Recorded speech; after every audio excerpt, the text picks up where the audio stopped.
김명훈 교수님을 모시도록 하겠습니다.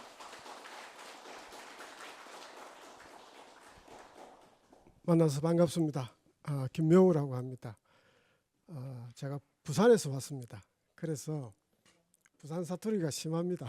그래서 서울분들이라든지 타 지역분들은 좀 양해를 부탁드리겠습니다. 사투리를 좀 쓰더라도.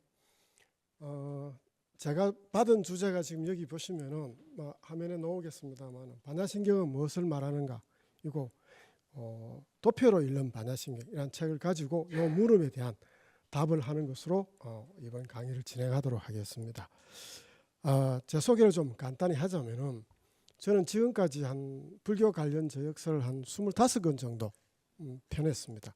그 중에 반야신경에 관한 것도 한 5권 정도 했습니다. 좀 잠깐 소개를 하자면은, 이게 제일 처음으로 출판한 책입니다. 이거는 일본에서 한 300부 이상 나간 책입니다. 그래서 일본에서 반야신경 해설사하면 바로 이 책을 떠올릴 정도로 굉장히 유명한 책입니다. 그 다음에 한 게 이제 법문입니다. 산스크리트로 된 반야신경을 해설한 책이고요. 그 다음에 이제 세 번째가 왕초보 시리즈입니다. 민족사에서 했던 그 시리즈인데 현장 스님 한역본을 가지고 해설한 겁니다. 그 다음에 유식으로 읽는 반야신경이라 그래서, 제가 그 유식 전공입니다 원래. 그래서 유식을 가지고 반야신경을 해설하라고 집필하고 있는 중에 우연히 일본을 갔다가 책방을 들렸는데 이 책이 있더라고요. 그래서 읽어보니까 차라리 제가 쓰는 것보다 번역이 낫겠다 싶어서 이 책을 번역을 했습니다.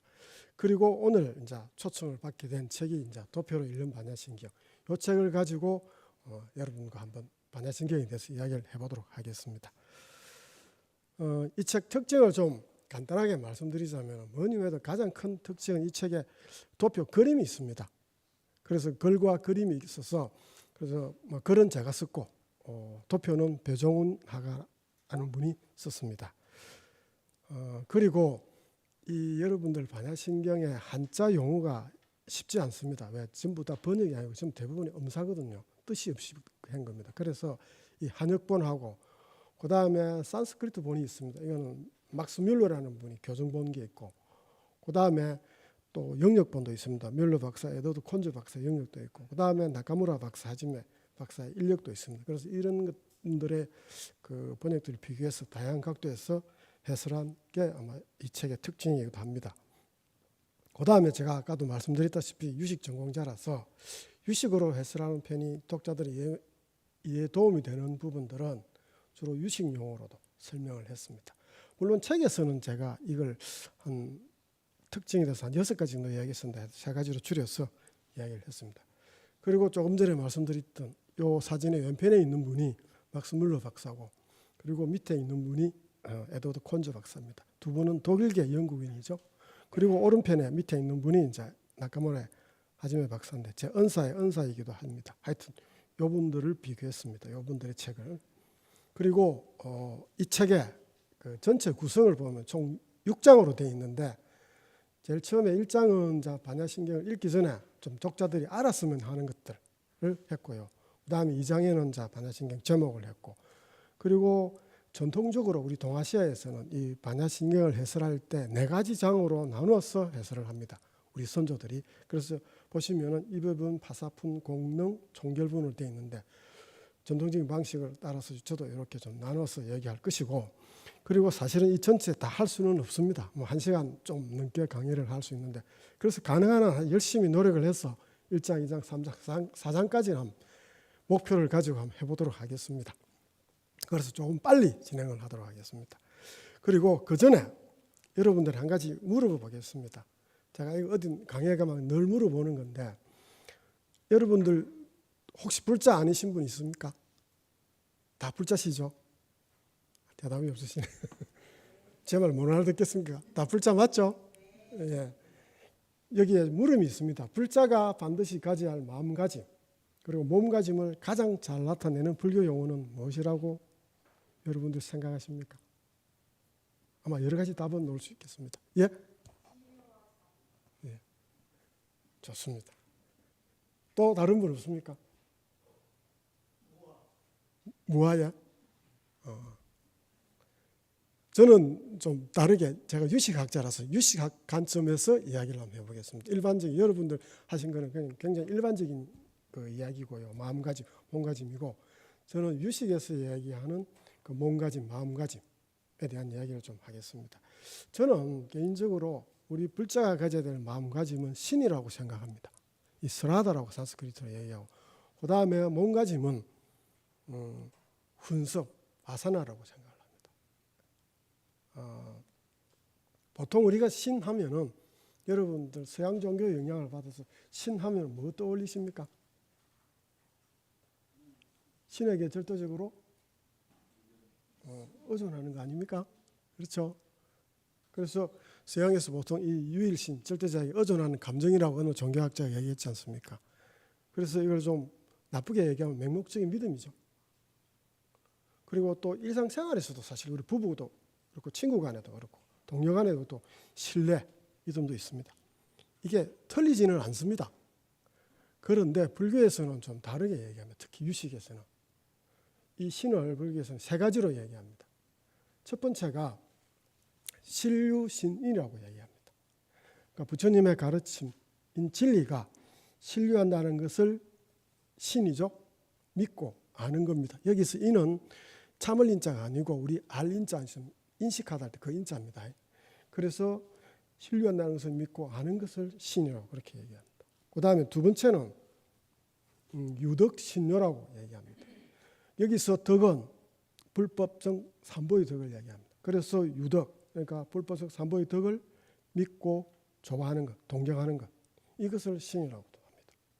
그 다음 세 번째는 유능신욕이라고 얘기합니다. 과거의 선지식이 깨달음을 얻었다는 것을 믿고서 제 자신도 나도 그런 능력이 있다. 유능이죠. 믿고 의욕적으로 실행하고자 하는 것. 그래서 유능신용을 이 세 가지를 신이라고 이렇게 정의를 합니다. 그래서 다시 정의를 하자면은 신류덕 능력을 우리가 지성 이성으로서 알고 인식하고 그 다음에 원하고 바래서 감성이죠. 그것을 실행 의지하고자 하는 것을 신이라고 불교는 정의합니다. 단순히 맹목적인 믿음을 신을 하지 않습니다. 그래서 지성, 감성, 의지의 산물이 신이라는 겁니다. 그래서 우리가 이를 통해서 이 세 가지 신을 통해서 마음이 청정하게 된다는 거죠. 그래서 마음을 청정하게 하려면 신이 마음가짐 해야 된다는 겁니다. 그 다음에 몸가짐, 불자가 가질 첫 번째 몸가짐 또 뭐냐 하면 저는 훈습이라고 생각합니다. 이 훈이라는 것은 스며들 훈자 아닙니까? 불화변에 있는 그 연기 연자 훈자하고 똑같은 의미죠. 여러분들 초겨울에 새벽에 한 5시쯤 돼서 코트 입고 한두 시간 정도 산보를 쭉 나갔다 오시고 나면 어떻게 되겠습니까? 코트가 축축해지죠. 그때 그 코트가 축축해지는 것을 여러분 알았습니까? 몰랐지 않습니까? 그게 훈의 의미입니다. 자기도 모르지만은 이렇게 옷이 코트가 축축해 스며드는 그것을 훈이라죠.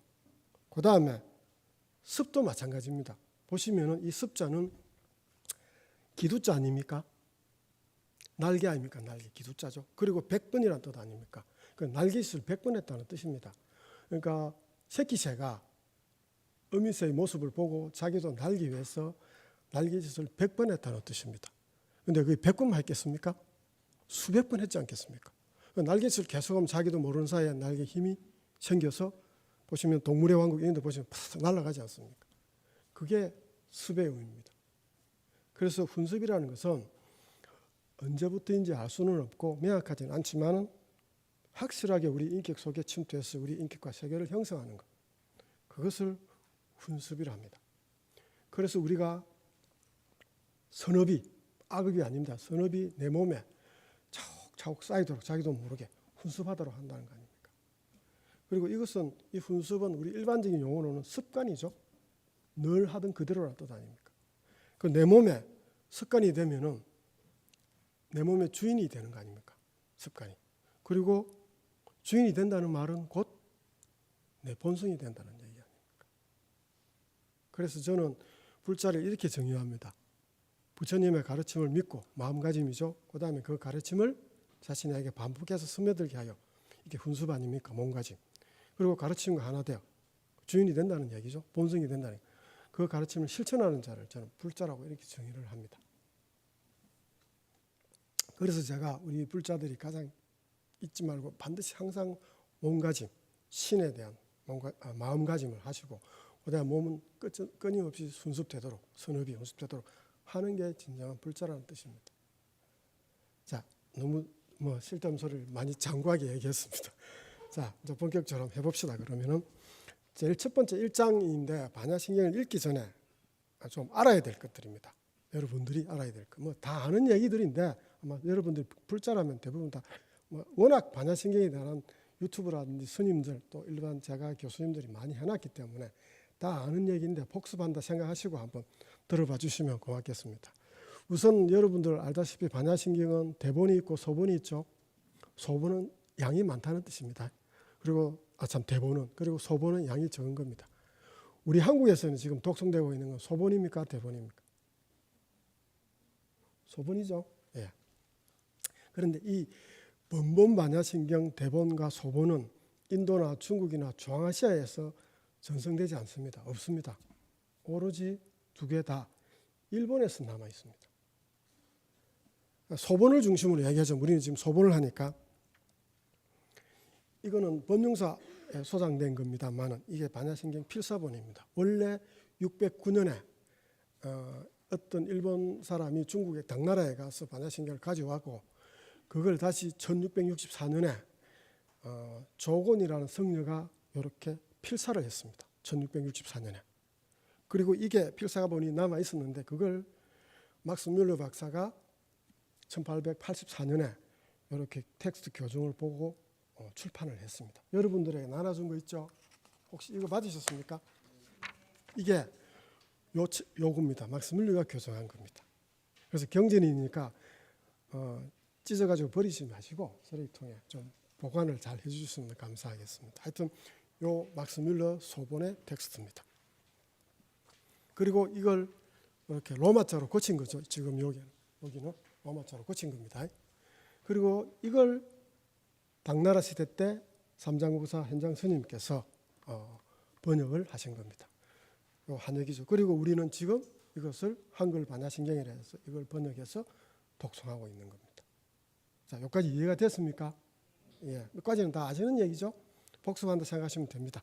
자, 반야신경의 특색을 좀 이야기하자면 우선 반야신경은 원래 번본은 제목이 없었습니다. 무슨 소리냐 그렇게 이야기하죠. 마반야 바람일가 신경 제목이 있는데 왜 제목이 없냐. 이거는 현장 스님이나 구마라주 스님께서 이 반야신경 번본 반야신경 말미에 이런 문구가 있습니다. 이상으로 반야 바람일다 심을 마쳤다는 부분이 있는데 이걸 뽑아서 제목으로 정한 것 같습니다. 이게 무슨 말이냐면은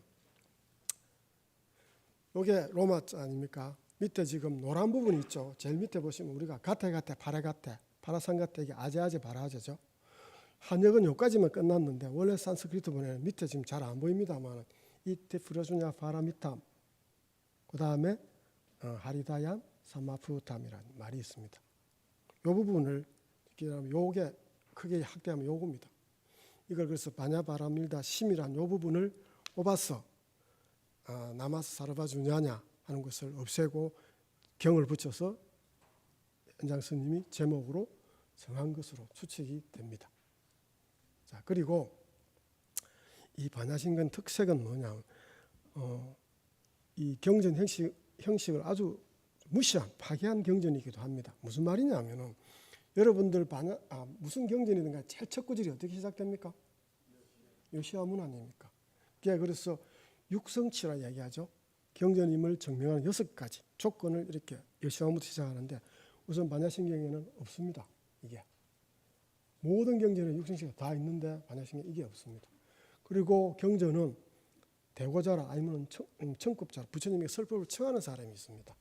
금강경에는 누가 대고자 법을 청합니까?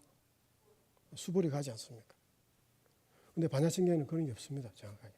그리고 마지막에 우리가 한의봉행문이라 그래서 부처님의 설법을 듣고 난 다음에 우리가 깊어서 환희해서 그 다음에 높이 받들어서 널리 향하겠습니다 하는 그런 문이 마지막에 있습니다.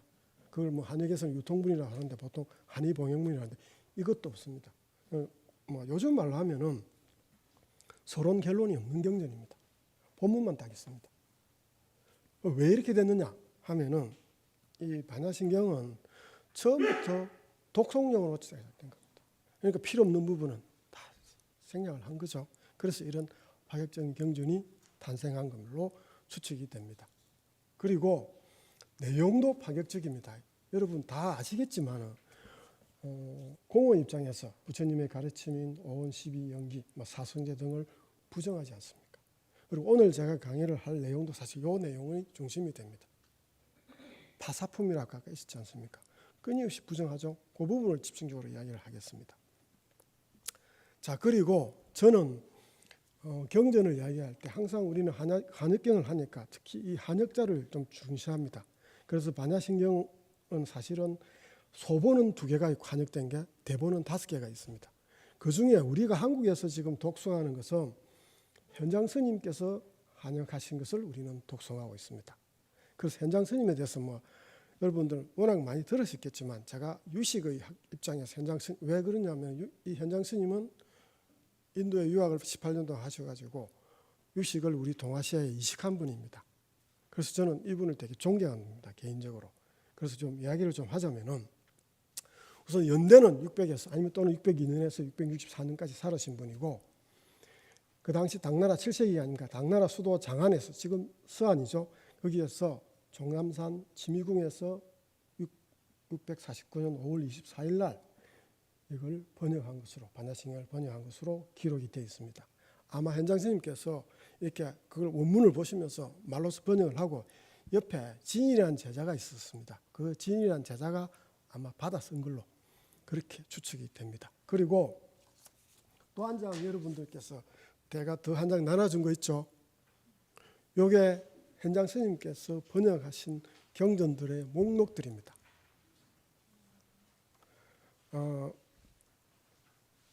657부를 인도에서 가져왔습니다. 그리고 이 현장 스님 번역은 대부분이 다 봉조역이라고 되어 있습니다. 그냥 현장역 아니 당 삼장급사 현장역이 아니고 반드시 당 삼장급사 현장 봉조역이라 되어 있습니다. 다른 분들은 그런 게 없습니다. 왜 봉조역이냐고 좀 이따 설명하겠습니다. 그리고 또 한 가지가 유명한 게 이분이 이제 중국에 돌아오셔가지고 18년 동안 유학생활을 했죠. 사실은 유학생활은 6년밖에 안 합니다. 왔다 갔다 하는데 12년 걸렸습니다. 그래서 왔다 갔다 했으니까. 실제로 나란다에서 공부한 것은 6년밖에 안 됩니다. 그러다 통합 합쳐서 한 18년 유학생활을 한 거죠. 돌아오셔가지고 1335권을 번역을 합니다. 한역경전을. 어느 정도 분량이냐면은 우리 해인사의 그 8만 대장경 있지 않습니까? 거기에 있는 해인사의 그 8만 대장경 5분의 1을 번역한 겁니다. 산술적으로 제가 계산을 해봤는데요. 5일이 한국걸로 번역했습니다. 중국에 돌아가실 때까지 664년에 돌아가시니까 계산을 해보면 이 다 여기 보시면은 다 부수들이 있거든요. 연대 언제 번역했고 얼마만큼 번역했는지 내용이 쭉 나와 있는데 그 계산을 해보면은 하여튼 5일에 한국어로 번역했습니다. 그러니까 입적하실 때까지 오로지 죽기 1년 전까지입니다. 663년까지 매일 번역을 하신 겁니다. 그래서 우리가 부처님의 가르침을 접할 수 있는 것도 사실은 이분 덕분입니다. 그래서 감사해야 됩니다, 사실은. 자, 그리고 여러분들 서유기 알죠? 이거는 명나라 때 스님이 지었던 소설 아닙니까? 이 서유기의 저본이 뭔지 아십니까? 뭘 근거로 해서 서유기를 썼습니까? 현장 스님이 유일하게 저서가 한 건 있습니다. 무슨 저서인지 아십니까? 경전 번역 말고. 예, 대당서익기라는 12권짜리 책이 있습니다. 물론 당태종이 명령해서 쓴 거지만 대당서익기를 이 서유기는 대당서익기를 저본을 해서 쓴 소설입니다. 그리고 여러분 잘 알다시피 이 그 삼장급사는 현장 스님을 이야기합니다. 그리고 현장 스님은 어떤 거의 상징이냐? 우리 인간의 마음의 상징입니다. 그리고 거기 부하 3명이 등장하죠. 부하라기는 좀 그렇습니다만 제자 3분이 등장하는데 거기 보면 8개 노죠. 그 다음에 오공이 노지 않습니까? 그 다음에 오증노입니다. 이 보시면 다 불교식 이름입니다. 손오공 보시면 공을 깨달은 자라는 뜻입니다. 이게 다 불교 용어죠. 그리고 더 한 것은 이 세 사람 다 우리의 우리의 번뇌를 일으키는 그 번뇌 심소라죠. 유적에서는 그게 사실은 상징입니다. 그리고 서유계에는 그 요계 마왕이라 해서 요마라고 보통 줄여서 부르는 이런 마왕들이나 요계들은 다 사실은 우리 번뇌의 심소를 상징적으로 표현한 것들입니다. 그러니까 우리 인간의 내면을 상징적으로 표현했던 것을 이 요계입니다. 그리고 지금 위에 있는 팔교도 마찬가지고요. 우리 인간의 이런 마음들이 있지 않습니까, 사실은. 그래서 서유기를 한번 읽어보시려면은 유식을 좀 공부를 하시고 읽어보면 정확하게 이해할 수 있습니다. 근데 반면에 유식을 모르고 서유기 읽으면은 이해 못합니다. 그래서 한번 유식을 공부를 좀 하시라는 겁니다. 자, 그리고 이분은 봉조 얘기를 했지 않습니까? 이 독특한 겁니다. 그래서 보통 보시면 한역경전에 보시면 제목이 있고 그다음에 지은 사람이 있고 그다음에 세 번째에 보시면 삼장급사 현장 봉조역이라고 되어 있습니다. 이 봉조역에 좀 설명을 하자면은 봉자는 밭들봉자고 조자는 조칙조자입니다. 그러니까 황제가 윗사람이 아랫사람에게 명령을 해서 번역했다는 뜻입니다. 구체적으로 이야기하면 그 당시에 황제였던 당태종 이세민이 현장스님에서 명을 해서 이 책을 번역했다는 뜻입니다. 이 봉조역은 그냥 혼자 앉아서 번역하는 게 아닙니다. 역주가 있습니다. 예를 들어서 현장스님이 역주에 중간에 앉으시고 양쪽 좌우에 4명씩 도와주는 사람이 있습니다. 제자들이. 그리고 번역이 끝나지 않습니까? 그러면은 이 번역을 끝나서 제일 먼저 황제에게 진상을 하는 관리도 있었습니다. 그래서 이 봉조역이라는 것은 총 항상 10명이 번역에 참가를 했습니다. 그래야 봉조역이라 합니다. 그리고 보시면은 조자 앞에 이 빈칸이 들어있죠. 글자가 안 붙어 있습니다. 왜 그랬냐면 이 조자는 황제만 사용할 수 있는 글자입니다. 그러니까 황제 앞에가 쓴 글자 앞에 다른 글자를 쓰면은 불경하다는 거죠. 그래서 전통적으로 이 조자 앞에는 항상 한 칸 비워서 봉 띄우고 조 이렇게 씁니다. 그래서 현장스님 번역은 이 반야신경은 아닙니다만 대부분이 거의 99%가 봉조역으로 되어 있습니다. 자, 그 다음에 반야신경 인기 비결에 대해서 제가 책에 써놨는데 한 몇 개 써놨는데 한 3개 정도만 얘기하겠습니다. 우선은 잘 씁니다. 여러분 잘 알듯이 260자고 독송하기에 합성하기에 편합니다. 그리고 사경하기도 좋습니다. 우리가 경전을 같이 합성한다는 것은 공동체를 만드는 데 굉장히 중요합니다. 그리고 사경은 쓰는 거 아닙니까? 이거는 신심을 북돋우는 데 아주 중요한 역할을 합니다. 그러니까 이건 반야신경 이 두 가지를 다 하도록 딱 만들어 놓은 겁니다. 그러니까 인기가 있죠. 우리 동아시아에서. 그 다음에 마지막에 진언이 있습니다. 이 진언을 독송하는 것은 부처님 위력을 믿는 겁니다. 그리고 늘 얘기합니다마는 부처님의 가르침 오원 사성제를 공사상 입장에서 재구성을 했고, 그리고 그 마지막에 진언이 첨가되어 있기 때문에 우리 불자들의 호기심을 자극한다고 생각합니다. 그래서 아마 인기가 있지 않나 생각을 합니다. 자, 그 다음에 소본 반야신경 한역본은 구마라집 스님과 현장 스님 번역이 있는데 두 분의 연대 차이가 한 150년 이상 됩니다. 비슷합니다. 근데 제목은 좀 다르고 몇 개만 다르지 거의 비슷합니다. 자, 그 다음 2장으로 넘어가겠습니다. 제목을 해설합니다. 왜 제목부터 하냐면은 제가 이진 책이 도표로 읽는 반야신경이지 않습니까? 제목을 딱 들어보면, 책 제목을 들어보면 어떤 내용인지 알 수 있지 않습니까? 반야신경도 마찬가지입니다. 반야바람이다 신경 제목을 들으면 그 속에 그 내용을 상징적으로 담아 있습니다. 그래서 제목을 먼저 해설을 하겠습니다. 그리고 또 전통적으로 우리 선조들께서도 제목부터 항상 주석을 달았습니다. 자, 우선 제목은 여러분 마하반야 바라밀다 심경에서 5부분으로 나눠져 있습니다. 자, 우선 마하입니다. 그런데 한자 보시면 여러분들 한자가 마하가 아니죠. 마가로 되어 있습니다. 그런데 우리는 읽을 때 어찌 읽습니까? 여기 보시면 가짜 아닙니까? 마하로 읽습니다. 왜? 음사인 거 아닙니까? 산스크리트 발음대로 한 겁니다.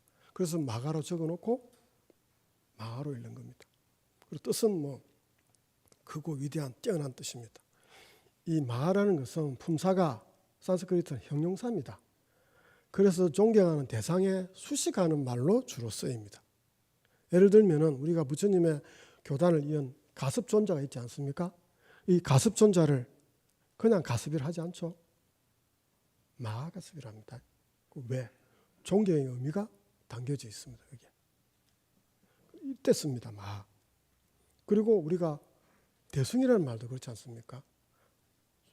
야하지 않습니까? 앞에 마하가 붙었습니다. 수식어죠. 큰 수레, 큰 배라는 뜻이 아닙니까? 그러니까 대승은 가능한 많은 사람들을 배에 태워서 피아노로 안내한다는 뜻 아닙니까? 그리고 그 다음에 반야지 않습니까? 반야는 영어로 보통 지혜라고 번역을 합니다. 그런데 번역이 아니고 이것도 음사입니다. 왜 음사냐? 중국말로 한자말로 표현이 다 안 되기 때문에 그렇습니다. 그리고 이것은 어떤 게 음사냐? 산스크리트의 암사가 아니고 팔리어의 판야의 음사입니다. 비슷하죠? 판야. 범어로는 프라지우냐라고 합니다. 저는 이걸 가장 뛰어난 지혜라고 부릅니다. 왜 그렇게 부르느냐 하면은 보시면 셋째 줄에 보시면 번뇌를 완전히 벗어난 깨달은 자의 지혜입니다. 그러니까 이것은 부처님의 지혜지 않습니까? 그리고 반야신경에 한정해서 이 지혜를 설명하면 이렇습니다. 색즉 시공 공적 시색의 공을 체득한 지혜를 반야라고 합니다. 요 말은 좀 기억을 해 두십시오. 제가 두고 씁니다. 공을 체득한 지혜입니다. 그걸 반야라 합니다. 그리고 바라밀다죠. 마하, 반야, 바라밀다 아닙니까? 이것도 마찬가지입니다. 번역 아니죠. 음사입니다. 바라밀다의 음사입니다. 그런데 보시면은 글자가 한자로 보시면 파자입니다. 파자로 적어놓고 우리는 이걸 파 읽으면 쪽 다 팔죠. 바로 읽습니다. 왜?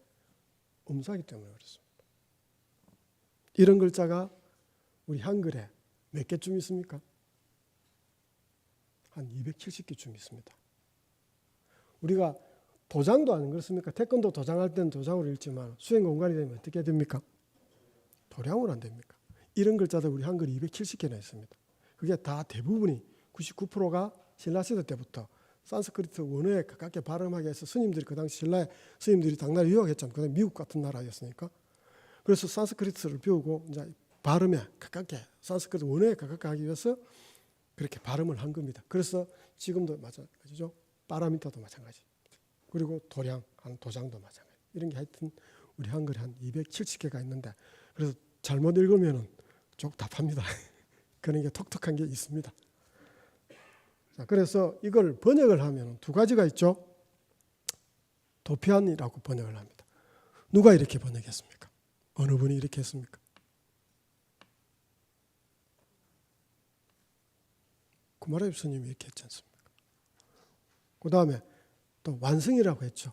어느 분이 이렇게 했습니까? 네, 현장 스님이 이렇게 했지 않습니까? 두 가지로 번역이 됩니다. 먼저 도피안에 대해서 이야기를 좀 하자면 도피안이라는 말은 차 안에서 피안으로 건너다는 뜻입니다. 글자적인 의미는 필요 없을 것 같고 우선 구마라지 스님이 번역했고 이 말은 미혹한 세계, 고통이 있는 세계죠. 차 안에서 깨달음의 세계, 피안으로 건너다는 뜻입니다.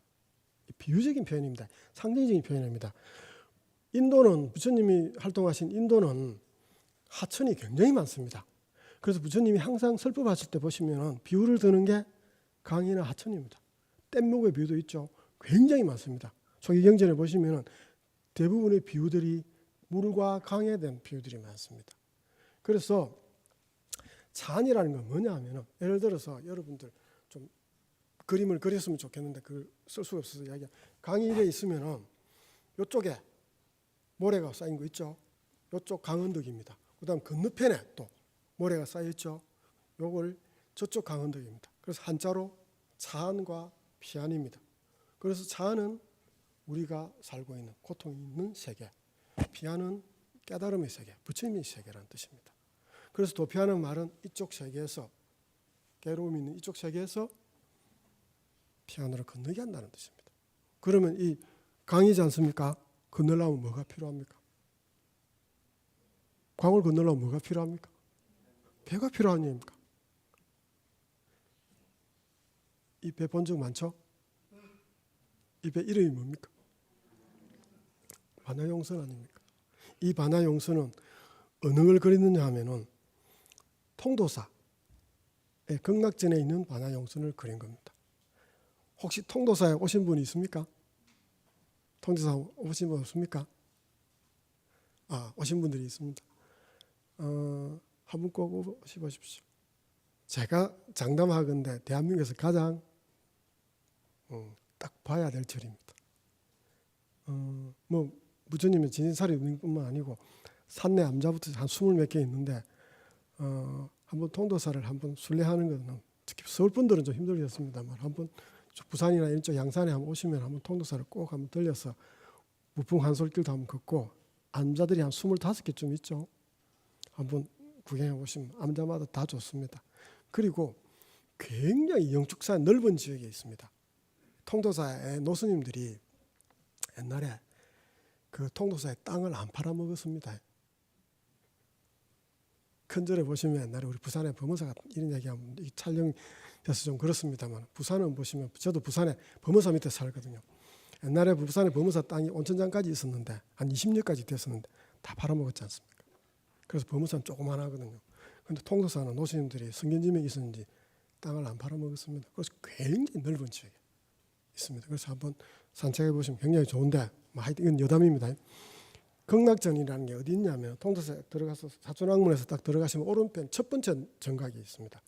거기에 있는 이 그림입니다. 그래서 반야용선은 용어묘라는 지혜의 배라는 뜻이고 그리고 차안의 세계에서 피안의 세계를 건너게 해주는 아주 중요한 수단이라는 뜻입니다. 도피안이라는 그런 뜻이죠. 이게 극락전에 있는 원 그림입니다. 벽화죠.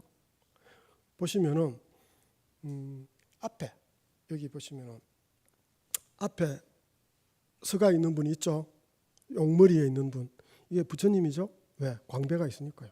그 뒤에 보시면은 선원이겠죠. 부처님이 선장일 것이고 선원은 지장보살이죠. 물론 간선보살이 올 경우도 있습니다. 그리고 중간에 남녀노소 그러니까 사부대중이 타고 있는 겁니다. 이렇게 상징적으로 표현한 겁니다. 그리고 사실은 있지 않습니까? 여러분들 사찰에 가시면은 대부분이 사찰 누각은 정각은 다 반야용선입니다. 이게 대웅전 아닙니까? 용물이 있지 않습니까? 그리고 안에 들어가 보시면 용골이 있습니다. 그래서 대부분의 불교의 그 누각은 반야용선을 상징합니다. 반야용선은 뭐냐? 우리를 피안의 세계로 데려가는 겁니다. 그래서 대승불교 아닙니까? 자, 그리고 다시 돌아와서 파라미타를 구마라유 스님이 도편을 했는데 현장 스님은 그렇게 번역하지 않았습니다. 완성이라고 번역했습니다. 그래서 이거는 완전하게 도다른 상태라는 뜻입니다. 왜 그러냐면 파라미타의 타해가 추상명사를 뜻합니다. 상태를 나타내는. 그래서 완전 완성으로 번역하는데 그래서 에드워드 콘저 박사도 이 바냐바라미를 번역을 영어로 지혜의 완성이라고 번역을 한 겁니다. 저는 개인적으로 여러분도 마찬가지겠습니다만 도피안이라는 번역을 선호합니다. 완성이라는 번역보다. 물론 어원적으로는 현장 스님의 번역이 맞습니다. 확실하게 그건 현장 스님 번역이 정확합니다. 그런데 와 닿기는 별로 안 와닿습니다. 왜 그러냐? 도피안은 여러분 아다시피 대승불교의 이상과 목적을 분명하게 밝힌 말이고 물론 어원적으로는 정확하지는 않습니다. 그래서 와 닿는 것, 신심을 낼 때는 훨씬 고모라집 스님 번역이 저는 선호합니다. 물론 정확도에서는 다르겠지만. 자, 그리고 그 다음에 심이라고 얘기했지 않습니까? 마하바냐바라 밀다 심 아닙니까? 마음입니까? 이 심이 마음 아닌 건 다 알고 계시죠? 마인드가 아닙니다. 심장입니다. 하트입니다. 하트. 옛날에는 과학이 발전 안 해서 우리 인간의 중심이 어디냐 하면은 머리가 아니고 심장이라 생각했습니다. 그래서 우리 인간의 중심은 핵심은 어디냐? 심장이라 생각한 거죠. 그래서 심장이라고 생각해요. 요즘 같으면 뭐 여러 하겠죠. 그래서 콘즈 박사도 이걸 영역할 때 심이라 해서 마인드라고 번역했을 건데 마인드를 하지 않고 하트 수트라를 했습니다. 심장을 가리킵니다. 그럼 현장 스님 왜 심장을 그냥 심이라 했을까? 제 추측입니다. 순수한. 생각해 주세요. 바냐 바라밀다 심장경 이상하지 않습니까? 아마 그래서 이 장자를 떼고 그냥 심으로 이렇게 하신 것 같습니다. 그러면 무엇의 핵심이냐 이 심은 여기에 보시면은 말년의 현장 스님이 659년에 대품 반야경을 번역을 하십니다. 수도품. 그게 600건이 됩니다. 엄청나게 양이 많습니다. 그러니까 600건이나 되는 이 반야경 계통의 방대한 양의 엑기스, 핵심을 뽑아서 설한 것이 반야심경이라는 뜻입니다. 그 심자는 엑기스라는 뜻입니다. 그 반야경의 엑기스만 뽑았다는. 그러니까 내용이 어려울 수밖에 없습니다. 그래서 이 해설을 안 들으면 잘 모르는 거죠. 용어도 어렵습니다. 그래서 기억할 것은 마인드가 아니다. 심장이다. 엑기스다 생각하시면. 그 다음에 경이죠. 마지막에. 불교 문헌은 5종류가 크게 있습니다. 부처님의 말씀을 기록한 경이 있죠. 그 다음에 또 뭐가 있습니까? 논 있고 또 율이 있죠. 그 경과 율은 부처님께서 직접 설하신 거죠. 그리고 이 경과 율에 대해서 후대에 뛰어난 학생들, 보살들이 풀어서 논설을 씁니다. 요거는 인도에서 찬술된 겁니다. 그리고 우리 동아시아에 오면은 예를 들어서 대승기실론, 마명고살이 지은 거 아닙니까? 그래서 이 대승기실론에 대해서 다시 누가 또 소를 적죠. 대승기실론 소 적습니다. 그 다음에 또 우리 동아시아에서는 선종이 발전합니다. 선종의 선사들이 또 책을 썼죠. 선종의 선사들이 남긴 것을 뭐라고 얘기합니까? 어록이라 하지 않습니까? 그래서 우리가 해인사의 그 8만 대장경에 경만 있는 게 아닙니다. 경, 논, 율 있고 그 다음에 소도 있고 어록도 담겨 있습니다. 그래서 예를 들면 성철 선사 그 책은 어록이라 하지 않습니까? 대종고 스님의 어록이라 이렇게 표현하죠. 그래서 해인사 8만 대장경에는 경만 있는 것이 아니고 경률, 논과 소와 어록이 함께 있습니다. 그리고 이 경은 조금 전에 얘기했다시피 부처님의 말씀을 기록한 거고 산스크리트 수트라라는데 이 수트라는 세로실입니다. 날실. 순수 한글로 날실이라는 뜻이고 우리 세로실이라죠. 혹시 여러분들 여기서 저보다 연세가 위 분들이 있으실 건데 저는 아주 경상도 의령이나 산골에서 자랐는데 제가 초등학교 들어가기 전에 저희 할머니가 계셨는데 저희 할머니가 97살인가 96개월 정도 사신 분인데 제가 기억이 저는 지금도 나는데 우리 할머니가 옷감을 짰습니다. 배틀로. 그래서 이렇게 세로로 실을 이렇게 내리시고 줄을 달아줘. 팽팽하게. 그 다음에 가로를 옷감에 짰지 않습니까? 그때 그 세로 실을 수트라라 합니다. 중심이 된다는 뜻입니다. 이 중국에서는 그럼 경은 어떤 의미냐? 제가 여기 써놨습니다만 성일이 말한 영원히 변하지 않는 진리를 담은 책을 경이라고 이렇게 부릅니다. 여기서 성인은 부처님을 얘기하는 거죠. 그래서 저는 이렇게 번역합니다. 마바냐 바라밀다 심경. 원래는 현장 스님은 이 번역에는 마라는 말은 없습니다. 이거는 고마라 스님에 있는 것을 우리가 떼와서 제목을 이렇게 정한 거. 그냥 지금도 이렇게 자연스럽게 독송하고 있는데 하여튼 저는 이렇게 번역하면 위대하고 그 마조 완전한 지혜 반야를 바탕으로 중생을 고통의 세계인 차 안에서 깨달음의 세계 피안으로 건너게 하는 반야경의 엑기스를 담은 경. 저를 마반야 바라밀다 심경이라고 이렇게 이야기를 번역을 이래 합니다. 그래서 한번 기억을 해주시면 좋겠습니다. 시간이 어느 정도 됐습니까? 45분이 벌써 됐군요. 자, 그 다음에 제가 아까 사장으로 번역한다 했습니다. 그래서 이 부분, 파사분, 공능분, 총결분인데 하여튼 가능한 한 이 부분하고 파사분 한번 해보겠습니다. 자, 이 부분입니다. 이 부분은 한자로 몇 자입니까? 25자 아닙니까? 이 부분만 25자입니다. 여기서 핵심 문구는 어디입니까? 노란 부분 있죠? 오온 개공 아닙니까? 이 부분을 중심으로 이야기를 좀 해보겠습니다. 자, 그 전에 철학은 여러분들 무엇을 대상으로 하는 학문입니까? 네? 대상입니다. 뭘 학문을 다루는 대상, 이 철학의 학문 대상으로 삼은 게 뭐냐는 겁니다. 주제, 가장 중요한 주제 두 가지 있습니다. 네. 그리고 세계 아닙니까? 나와 세계에 대한 해석 아닙니까? 서양 철학에서는. 그렇지 않습니까? 그러니까 나는 누구냐는 겁니다. 나는 어떤 존재냐는 거죠. 그리고 나는 어떻게 살아야 되느냐는 얘기지 않습니까? 물론 세계는 놔두고 일단 나만 초점을 맞춰서 얘기해 봅시다. 한 번쯤은 여러분들 이 물음에 대해서 의문을 가지고 물음을 묻지 않습니까? 도대체 난 누구고 나 어떻게 살아야지? 만약에 이런 걸 살아가면서 평생 한 번도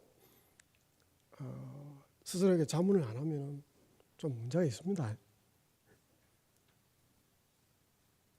그런데 이 부분은 이 두 가지 물음에 대한 답입니다. 사실은 나는 누구인가, 어떤 존재인가 하는 것, 어떻게 살아야 하냐는 겁니다. 그래서 나는 누구라고 합니까? 반야진경 간자재보살이라고 얘기합니다. 그래서 여기를 보시면 나는 지혜를 닦아 자비를 실천하는 보살이라는 뜻이죠. 그 다음에 나는 어떻게 살아야 되느냐? 자, 지혜, 여기서 지혜는 오온개공이니까요. 오온이 공하다는 지혜입니다. 이를 바탕으로 오온개공이죠. 그 다음에 나와 타인의 고통과 재앙을 제거하여, 이거는 도일체고해가 아닙니까? 괴로움과 재앙을 제거했다는 뜻이죠. 그래서 묘교서 깨달음으로 가는 자비를 실천해서 보살로서 살아야 한다는 겁니다. 그래서 나는 간자재 보살이고, 그 다음에 어떻게 살아야 했냐?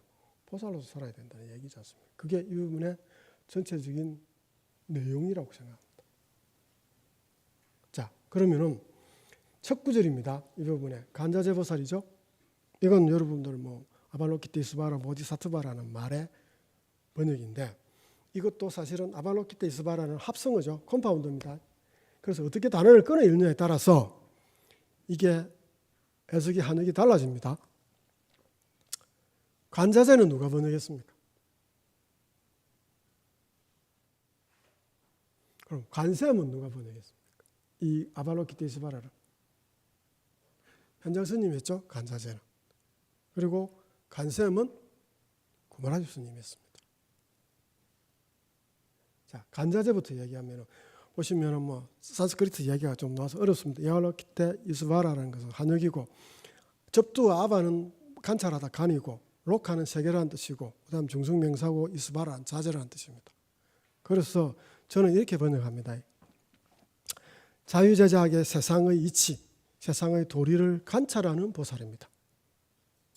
이거는 세상의 도리나 이치를 관찰하려면 지혜가 필요합니까? 자비가 필요합니까? 지혜가 필요하지 않습니까? 그래서 아마 현장 스님은 이 보살이 지혜를 보살로서 강조하기 위해서 간자재롭고 번역했다고 추측을 하는 겁니다. 지금 우리가. 그 다음에 간셈은 아까 아발로키타는 세상을 가나다, 간세 아닙니까? 그리고 이 컴파운드가 끊어진 게 달라집니다. 스바라입니다. 이거는 소리, 모음 이 정도 됩니다. 그래서 번역을 하면은, 자, 세상의 소리라는 것은, 우리 중생의 소리는 좋은 소리는 아니죠. 괴로운 소리 아닙니까? 그래서 세상 사람들의 괴로운 소리를 관찰하는 보살입니다. 간세음. 그래서 더 좀 의역을 해서 풀이를 하자면 이렇습니다. 세간에 살고 있는 중생의 괴로움과 재앙을 다 듣고 관찰했어. 그들의 고통을 구제해 주는 보살입니다. 고통은 여기서 현실의 고통을 이야기합니다. 그래서 이거는 자비의 보살을 강조했다고 생각하는 거죠. 그래서 두 분의 번역이 초점이 다릅니다. 그래서 아마 번역도 달라진 겁니다. 자, 그런데 간센보살은 어디에 계시면서 중생의 고통의 소리를 다 듣고 구제해 주십니까? 간센보살은 어디에 계십니까? 아미타 부처님은 서방극락 정토에 계시죠? 그렇게 얘기하죠. 간센보살은 어디에 계십니까? 정확하게 나와 있죠. 뭐 산스크리트로 포탈라라 하지 않습니까? 포탈라라 하지 않습니까? 산스크리트로. 티베트의 수도 라사에 가면은 역대 달라이 라마가 거주했던 곳을 뭐라 부릅니까? 포탈라 궁전 아닙니까? 그러면 왜 달라이 라마가 거주한 곳을 포탈라 궁전이라 합니까? 이름을 왜 포탈라 궁전이라 했습니까? 그게 지금 여기에 뭐 좀 화면이 그렇습니다만 아바타하고 관련이 있죠. 영화 봤습니까? 아바타. 그 아바타는 말 아닙니까? 달라이 라마는 간센보살의 화신입니다. 그래서 포탈라 궁전이라고 붙인 겁니다. 한번 아바타 영화 한번 보시기 바랍니다. 자, 그래서 티베트 불교도들은 육자 대명왕 진언이죠. 엄만이 반명이지 않습니까? 이걸 끊임없이 보시면은 독송하지 않습니까? 왜 그러느냐? 간절하게 간센보살 독송하면은 현실의 어려움을 구해준다는 겁니다. 지켜준다는 겁니다. 여러분 천태종이 있지 않습니까? 천태종은 주로 가능 기도를 많이 하죠. 간센보살이 현재 내가 지금 현재 살아가면서 어려움이 있는 기도를 하면 들어주는 보살입니다. 그래서 천태종에 우리 부산에도 상강사가 있습니다. 그게 상강사 신도가 한 30만쯤 되는데 아마 제일 클 겁니다. 우리 대한민국에서는. 거기에 대부분이 신자들이 누구냐? 장사하는 사람들입니다. 사업하는 사람들. 왜 그러냐? 관세음보살은 내 현실의 어려움을 구제해주고 도와주는 보살이기 때문에. 그래서 사업하는 사람들이나 장사하는 사람들이 이 천태종을 굉장히 많이 믿습니다. 부산에는. 아마 서울에도 마찬가지 싶습니다. 그래서 우리가 이 포탈라를 엄사해서 간센보살의 성지들이 있지 않습니까? 보시면 다 이름이 이렇게 돼 있죠.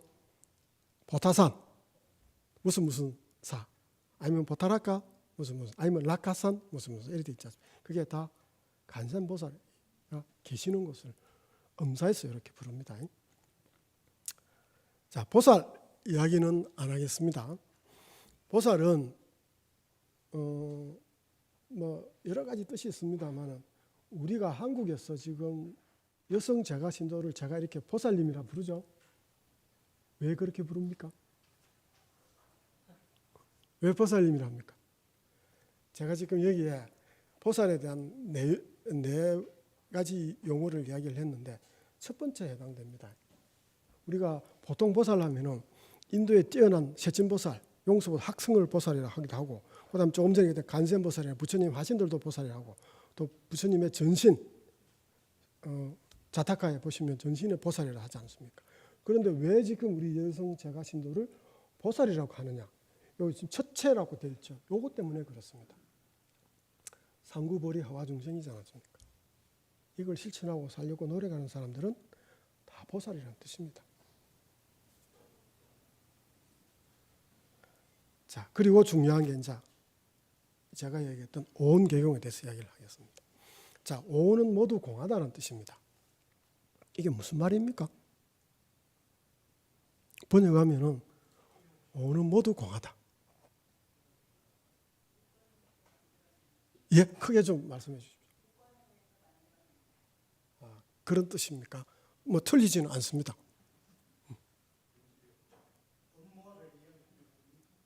법무화에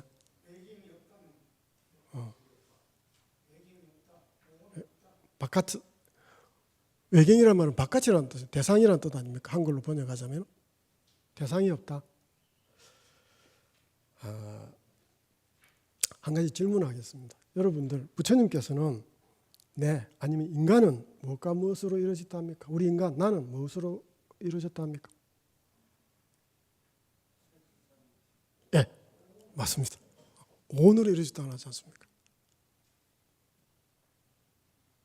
자, 뭐 이건 설명 안 해도 되죠. 한 개의 물질, 네 개의 정신작용, 그리고 그다음에 이걸 나에게 한원시키면 하나의 몸과 네 개의 정신작용, 마음으로 이루어진 겁니다. 하나의 몸과 마음으로 이루어진 게 오온. 인간은 오온, 그래서 5가지 덩어리로 이루어졌다 이야기하지 않습니까? 그리고 부처님께서 또 이렇게 이야기하시죠. 오온가합이라고 이야기를 하십니다. 오온은 나는 임시적으로 모인 존재라는 겁니다. 그 조건이 맞아서 임시적으로 모여 있다가 그럼 내가 삶이 유지되는 것이고, 조건이 없어져서 없어지면 난 죽는다는 거 아닙니까? 부처님께서는 오온가합이라고 이렇게 표현을 했는데, 근데 이걸 대성에 와서는 이렇게 얘기하죠. 오온으로 이루어진 나는 영기무자성 공이라고 이렇게 표현을 합니다. 그래서 반야신경에서는 그걸 오온계공이라고 이렇게 표현을 했습니다. 나는 그러면은 왜 오온계공이냐 하는 겁니다. 왜 나는 공하냐는 얘기인데, 이 공은 글자적인 의미가 여러 가지 뜻이 있습니다. 비어있다는 뜻이 있고 허공이라는 뜻도 있고 결여있고, 그리고 또 하나 중요한 게 여러분 기억해야 돼서, 그 공이라는 수냐라는 말은 숫자로는 제로를 뜻합니다. 0입니다. 0. 자, 그런데 한역에서는 이걸 오온계공이라고 표현했는데, 산스크리트 원문에는 자성이라는 말이 들어 있습니다. 오온자성공 이렇게 되어 있습니다. 이게 무슨 말이냐면은, 해석을 하면 이렇습니다. 오온은 그 자성이 공하다는 뜻입니다. 직역을 하면은. 그리고 여기서 자성은 사물의 본질이고 다른 것에 의존하지 않고 항상 불변하는 성질을 가진 것. 서양 철학 경우로 얘기하면은 실체라는 겁니다. 자성이라는 말은. 자, 그래서 다시 한번 번역을 하면은 오온은 그 자성이 공하다 이래 되는데, 이걸 더 제가 구체적으로 번역하면 이렇습니다. 아까 나는 오온으로 이루어지지 않습니까? 그래서 오온으로 이루어진 나는 실체가 자성이 없다는 뜻입니다. 오온이 공이 아니고, 나로 한정시켜 보면은 나는 실체가 없는 존재라는 뜻입니다. 그래서 자성이 들어간 거 아닙니까? 그냥 오온이 공이 아니고 자성이 없다는 뜻입니다. 그래서 영문 번역을 보시면은 뮬러 박사나 콘저 박사도 네이처라든지 온 비잉이라고 자성을 살려서 영역을 해놨습니다. 그러면 이제 다시 돌아와서 지금 공에 대해 설명하고 있으니까, 나는 왜 그러면 자성이 없는 공한 존재냐 하는 거죠. 그런데 한 가지 또 힌트가 하나 있습니다. 용수보살이 지은 유명한 중론이라는 책에 보시면 이렇게 되어 있습니다. 영기, 무와, 무자성, 공은 같은 말이라고 동의어로 씁니다. 자, 영기, 무와, 무자성, 공이 같은 말이다. 사실은 이 말을 이해했으면은, 이 말을 알면은 누구나 얘기하지만 대승불교는 반 이해한 겁니다. 이게 왜 같으냐는 겁니다. 사실은 반야신경에도 이 얘기 해놨습니다. 그리고 이걸 알면은 대승불교는 그냥 반 알고 넘어간다는 뜻입니다. 다 알았다는 뜻입니다. 자, 그러면 나는 왜 영기무와 무자성인지 한번 이야기를 해보겠습니다. 이거는 순전히 제 나름대로 이해한 겁니다. 그리고 해석한 겁니다. 자, 우선 여러분 수학적으로 중고등학교 때 배웠겠죠. 초등학교 아니고 중학교 1학년 때쯤 배웠을 건데, 옛날에 우리는 XY 축이 있습니다. XY 축이 만나는 요 지점 중간이 0이죠. 그건 아시죠? 기하게. 요게 공 아닙니까? 나는 지금 여기에 있다는 얘기입니다. 제가 카메라 때문에 좀 그렇습니다만, 포인트가 보시면은 여기에 있을 거 아닙니까? 제가 지금 공이 여기 있다는 얘기입니다. 지금 반야신경에서 하고 싶은 얘기는 XY축으로 따지면은 나는 제로, 여기에 있어야 된다는 얘기입니다. 이런 존재라는 뜻입니다. 자, 한번 보겠습니다. 우리 지구가 생기고 35억 년 전에 미생물이 처음에는 생물이 없었죠. 미생물도 없었죠. 생물이 생겼습니다. 그래서 진화를 쭉 거듭해서 우리 당군 할아버지까지 왔고, 그리고 고구려 신라 백제 조선 정조 고조 할아버지 할머니, 그리고 제 아버지가 태어났지 않습니까? 여러분들도 마찬가지죠. 그리고 외할아버지 외할머니가 태어났고, 그리고 아버지 정자 20만 마리 중에서 한 마리가 엄마 난자하고 결합해서 수정체가 돼서 내가 태어난 거 아닙니까? 만약에 내 조상 중에서 임진왜란이든 병자호란이든 한국전쟁 때 한 분이라도 뭐가 잘못됐었으면 여러분이나 나나 이 자리에 지금 다우 빌딩의 이 자리에 지금 3층에 없습니다. 그렇지 않습니까? 한 분이라도 삐걱했으면 없습니다. 그리고 10개월 동안 엄마 뱃속에 있다가 태어나서 부모님, 가족, 친구, 선생님, 여러분 지금 오늘 버스 타고 와서 버스 기사 도움 받았을 것이고 지하철 타고 왔으면 지하철 운전사 도움 받았지 않습니까? 수많은 존재들의 타인들의 도움 받았지 않습니까? 그리고 빅뱅이 일어나서 우주가 생기고 태양계 생기고 대한민국이 생기고 서울이 생기고 그리고 지금 여기에 이 빌딩 대부분 물론 여기에 또 도움을 주신 분이 있죠. 동국장에 선대아마 회장님이 아마 계셨을 거 아닙니까? 그분 도움 없었으면 지금 여러분 우리 제 강의 못 듣습니다. 저도 강의도 할 수도 없고. 그리고 자 무생물이지만 공기 없으면 여러분 살 수 있습니까? 5분 안에 우리 죽습니다. 태양 없으면 우리 살 수 없습니다. 물 없으면 살 수 있습니까? 집, 침대, 이불, 베개, 전기, 지금 이 컴퓨터, 빔 물론 무생물이지만 도움 받습니다. 그리고 여러분들 지금 앉아서 1시간 15분 동안 제 강의 들으려 이 의자 없이 한번 서가 한번 들어보십시오. 어찌 되는가? 허리 아파 죽습니다. 의자 도움 받지 않습니까? 그리고 내 몸을 한번 보십시오. 내 몸을 구성하는 것. 피부도 있고 살도 있고 뼈도 있고 근육도 있고 있지 않습니까? 더 원천적으로 들어가면 60쪽이 세포로 이루어졌습니다. 세포가 뭐가 잘못됐다.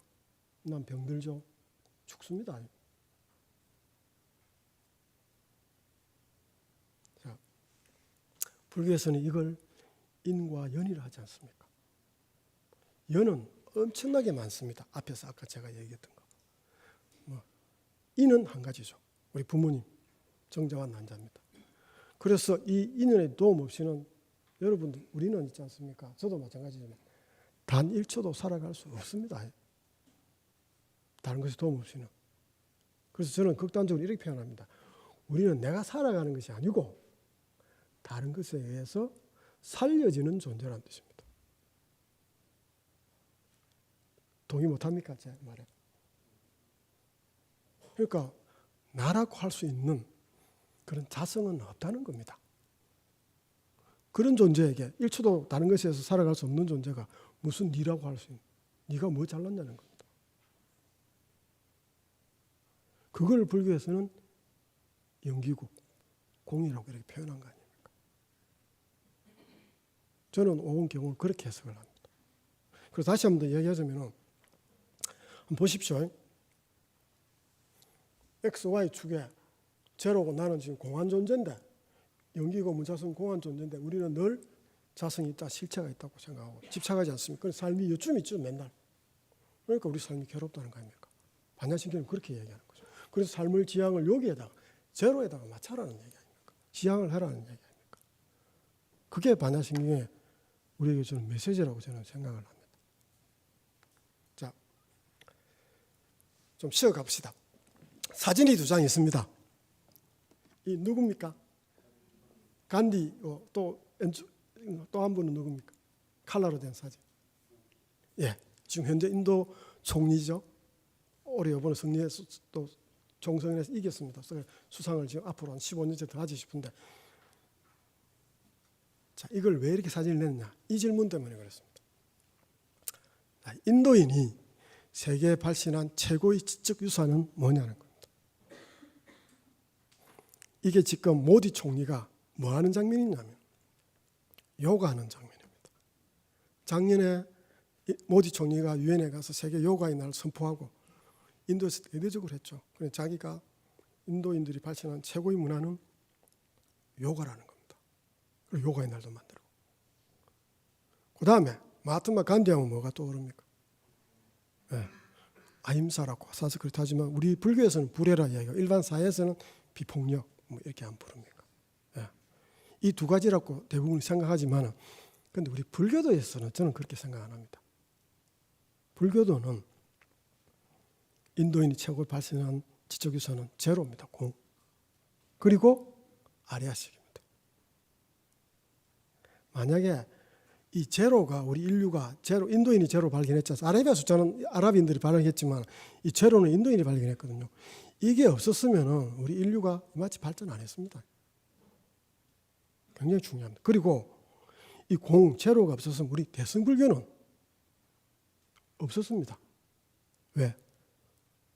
공을 바탕으로 한 중간이 대승불교가 시작된 거 아닙니까? 그리고 아리아식, 우리 심층의 의식, 이걸 세계 어느 사상도 이 아리아식을 이야기한 사람, 발견하고 이야기한 사람 없습니다. 그래서 이걸 다른 말로 우리 불교 학파로 얘기하면 중간학파, 공, 그리고 유식학파, 이 두 개가 사실은 대승불교를 떠받치고 있는 겁니다. 지금 우리 한국에서 중국에서는 꽃을 피운 천태라든지 함이라든지 선종은 사실은 이 두 가지 토대 위에서 성립한 겁니다. 이게 없으면 선태고 선종이 안 생겼습니다. 그래서 대승불교의 토대는 뭐니 해도 중간과 유식입니다. 그래서 이걸 모르고 대승불교를 이야기한다는 것은 사실은 어불성설입니다.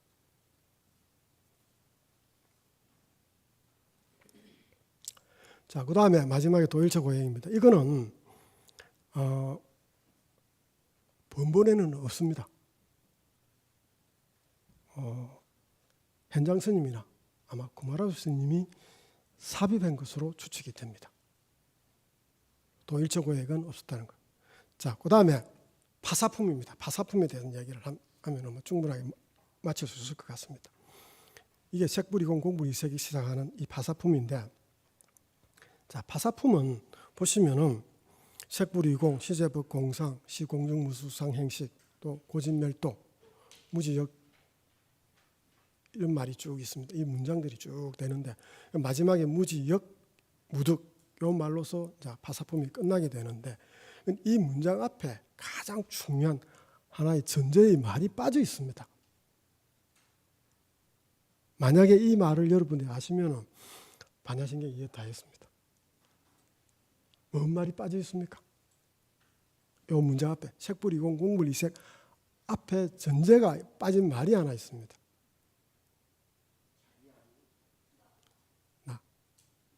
나. 또 다른 분은 반야신경에 그렇게 많이 여러분들 그 유튜브라든지 TV에 스님들을 뭐 하여튼 이야기를 하고 들었을 거 아닙니까? 그 얘기 안 합니까? 이 얘기를 안 했는가요?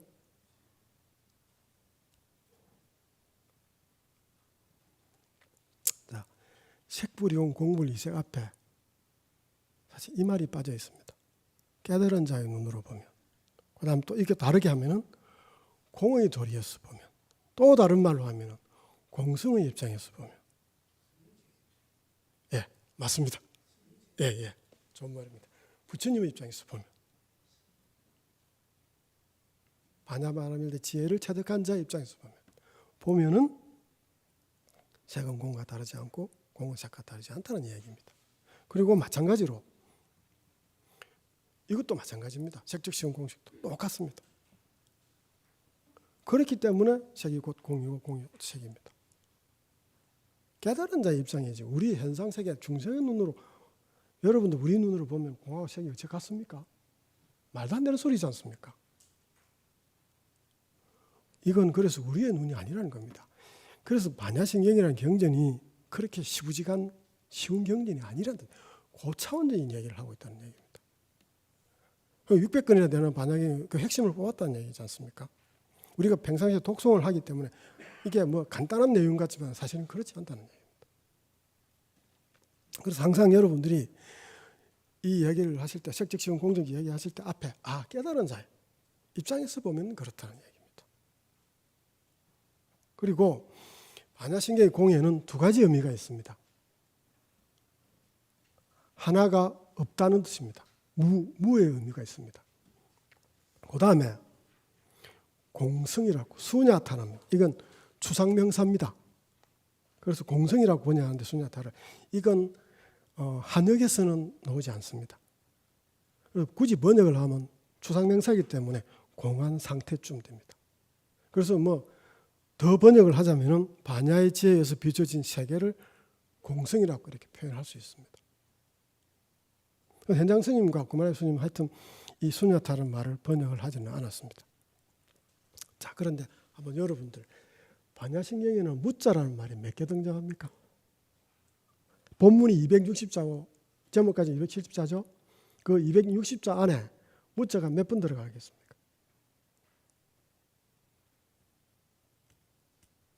21번 들어갑니다. 21번 들어가 있습니다. 그럼 공은 몇 개 들어가 있느냐? 7번이나 들어있습니다.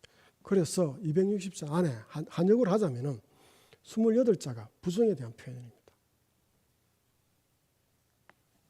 자, 그리고 이 반야신경에서 공이 등장하는 구절이 네 곳이 있습니다. 물론 여기는 다 하나는 빼고 오온계공만 빼고 세 개는 파사품에 들어 있습니다. 우선 오온계공, 색불유광할 때 공, 그 다음에 시제법 공상할 때 공, 시공중무실상할 때 공, 네 구절이 공이 등장하는데 같은 의미냐는 겁니다. 아까 제가 공은 두 가지 의미가 있다 했죠. 무와 공성의 의미가 있다 했지 않습니까? 자, 첫 번째, 오온공의 공은 이거는 무의 의미입니다. 없다는 의미입니다. 왜? 아까 제가 앞에서 오온자성공이라고 얘기했죠. 오온으로 이루어진 나는 실체가 자성이 없다 얘기했지 않습니까? 그러니까 무의 의미입니다. 그런데 두 번째, 그럼 시제법 공상, 시공중무수상 여기도 그러면 무냐? 아닙니다. 이거는 공성의 의미입니다. 그래서 제가 반야의 지혜에서 비춰진 세계 뭐 이렇게 정도로 되어 있죠. 그리고 색적 시공 공적 시작 여기도 마찬가지입니다. 이것도 공성의 의미입니다. 물론 더 복잡한 문제가 있는데 그것까지 얘기하면 여러분들 머리 아플 것 같아서 일단 생략을 하겠습니다. 자, 그 다음에 또 하나 중요한 얘기를 하나 하고 마치도록 하겠습니다. 그 다음에 또 시제법 공상이죠. 그래서 뭐 이러죠. 시제법 공상 불생불명 불부정 부정불감 이래 되어 있습니다. 여기도 마찬가지입니다. 앞에 깨달은 자의 입장에서 보면 불생불멸 불구부정 부정불감이라는 뜻입니다. 뭐가? 제법의. 다른 건 놔두고 보시면은 여러분들이 왜 자꾸 제가 공성을 얘기하느냐? 산스크리트 원문에는 수냐가 아닙니다. 전부 다 수냐타로 되어 있습니다. 추상명사로 되어 있습니다. 그래서 한역에서도 공성이라고 이렇게 번역을 하는 겁니다. 자, 그리고 이 다르마, 법은 무슨 의미냐? 이 이야기를 좀 하자면 법은 산스크리트 다르마라 하는데 여러 가지 의미가 있습니다. 부처님의 가르침, 그래서 우리가 법문, 전법할 때 이 법이죠. 부처님의 가르침, 교설입니다. 그리고 부처님의 가르침은 곧 우리 불교도에게 있어서는 그건 진리죠. 그래서 진리의 의미도 있습니다. 그 다음에 일반 사회적으로는 도덕윤리도 해당되고, 그 다음에 마지막에 중요한 게 존재, 비정물의 존재의 의미도 있습니다. 자, 그러면은 조금 전에 앞에서 얘기했던 제법공상, 이 법은 무슨 말이냐? 그리고 이 말은 제법무화, 삼법인 중에 제법무화하고 같은 의미입니다. 자, 여러분들 삼법인 알지 않습니까? 불교의 세 가지 가장 핵심 아닙니까? 재행무상, 제법무화, 열반적정. 자, 제법무화 어떻게 해석하십니까? 제법은 무아이다 이렇게 해석합니까? 제법은 무아이다 이러면 무슨 말입니까 이게? 예, 정확하십니다. 존재하는 모든 것은 나라고 할 수 있는 실체가 없다는 거 아닙니까? 그래서 여기서 법은 존재의 의미입니다.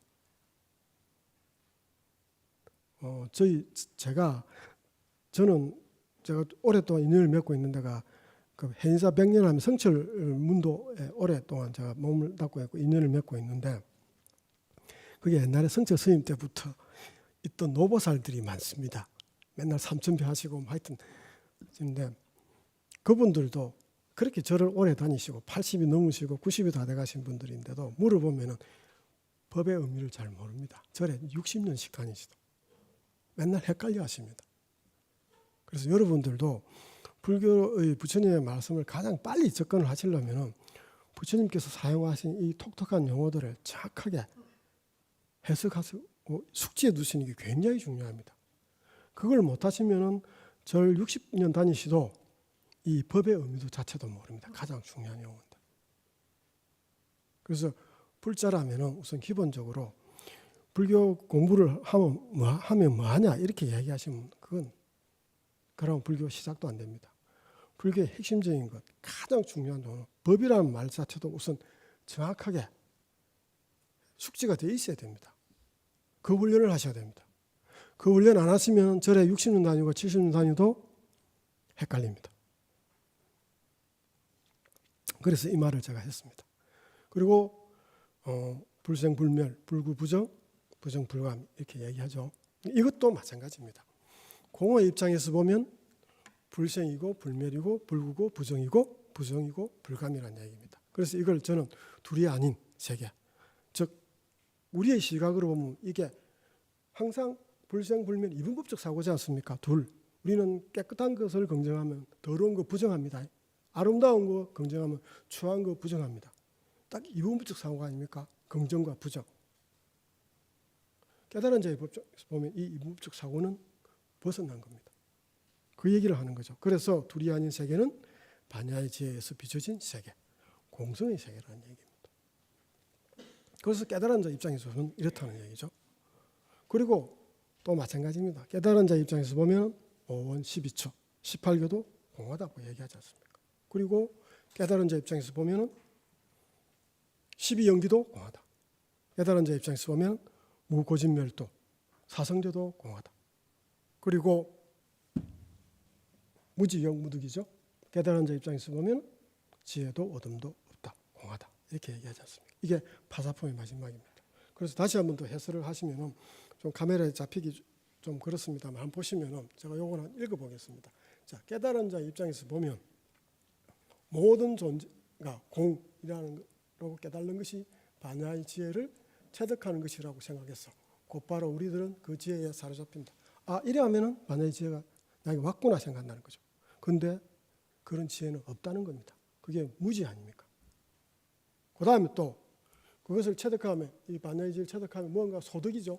덕이 있다고 생각하는데 이익이나 공덕이 있다고 생각하지만 그것도 결국에는 없다는 거 아닙니까?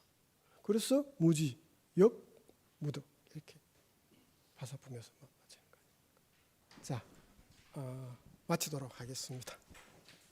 감사합니다.